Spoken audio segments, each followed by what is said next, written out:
बिस्मिल्लाहिर्रहमानिर्रहीम। अस्सलाम वालेकुम वरहमतुल्लाहि वबरकातुहू।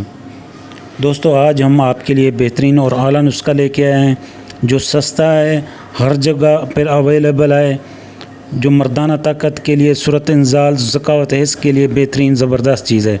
ये सामने आपको जो नज़र आ रही है, ये संगरी मिश्री है जिसे मीठा कहते हैं। दूसरा ये जो आपके सामने आया, ये दारचीनी है। दारचीनी में बहुत बड़ी ताकत है। ये हम इसको सालन में तो इस्तेमाल करते हैं, लेकिन जो है ना, ये मर्दाना ताकत के लिए भी आला चीज़ है। आगे जो आ रहे हैं वो लौंग हैं। लौंग को आप जानते हो, लेकिन लौंग जो है ना वो साफ़ सुथरे टोपी वाले होने चाहिए।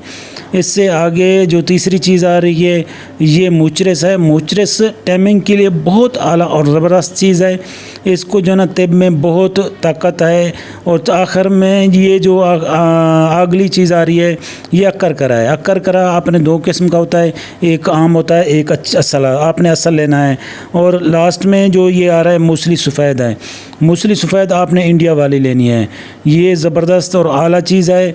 इसको आपने करना ऐसा है कि आपने सबको बारीक पीस लेना है। लास्ट में जो आपको ये नज़र आ रहा है, ये है भुने हुए चने।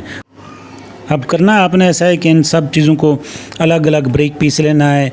बारीक पीसना है। इस मिश्री को आपने अलग पीस लेना है। दवाइयों में नहीं इस्तेमाल करना, क्योंकि मिश्री जब दवाइयों में डालेंगे तो दवाई आपसे नहीं कूटी जाएगी, ना पीसी जाएगी, उससे बारीक नहीं होगी, वो मोटी मोटी रह जाएगी। मोटी जो होती है वो पेट में वैसे की वैसे रहती है और निकल जाती है, उसका कोई फ़ायदा नहीं होता, वो पकाने के ज़रिए से निकल जाती है। दारचीनी को भी आपने अलहदा कूटना है। दारचीनी भी थोड़े इसमें जो ना मोटी मोटी रह जाती है, तो इसको भी बारीक पीसना है। इसी तरीके से आपने ये लौंग भी पीस लेना है। लौंग आपने ऑयल वाले नहीं लेने, खुश्क लेने हैं।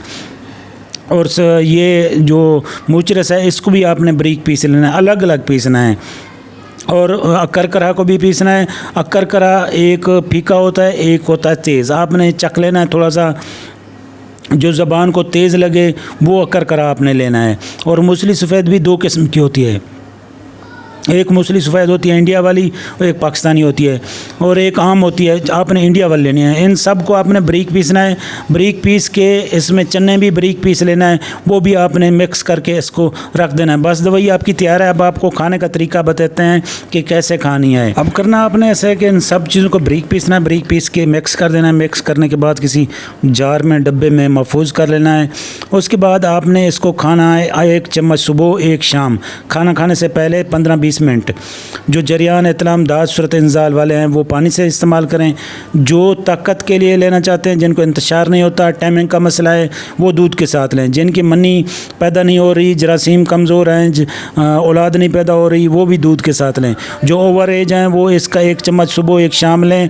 जो के अंदर नफ्स के अंदर ढीलापन है, नफ्स बिल्कुल पकौड़ा बन चुका है, मुजनी कर चुके हैं, अपने आप को ख़त्म कर चुके हैं, बिल्कुल मनी नहीं पैदा हो रही, नफ्स का ढीलापन हो गया है, और अंदर दाखिल करते ही फारिग हो जाते हैं, या अपनी बीवी के करीब जाते ही पहले ही उनकी इंतशार, उनकी होशियारी डाउन हो जाती है। उन्होंने 1 चम्मच सुबह, 1 शाम दूध के साथ इस्तेमाल करना है।